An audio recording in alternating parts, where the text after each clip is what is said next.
ദൈവം തന്ന നല്ലൊരു ദിവസത്തിന് നന്ദി പറഞ്ഞുകൊണ്ട് ഇന്നത്തെ തിരുവചനം നമുക്ക് കേൾക്കാം.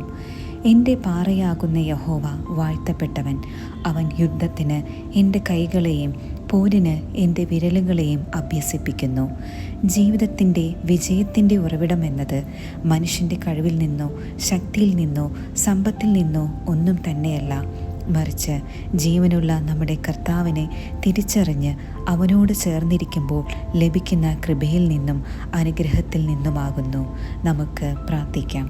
കരുണാനിധിയായ കർത്താവേ, നീ എൻ്റെ പാറയും ശക്തിയുമാകുന്നു. ജീവിതത്തിലെ യുദ്ധങ്ങൾ നേരിടാൻ എൻ്റെ കൈകളെ ശക്തിപ്പെടുത്തണമേ. പാപത്തെയും ഭയത്തെയും തോൽപ്പിക്കാൻ എൻ്റെ ആത്മാവിൽ ശക്തി തരണമേ. നീ തന്നെയാണ് എൻ്റെ ജയത്തിൻ്റെ ഉറവിടം. എപ്പോഴും നിന്നിൽ ആശ്രയിച്ച് നടക്കാൻ എന്നെ അനുഗ്രഹിക്കണമേ. ആമേൻ.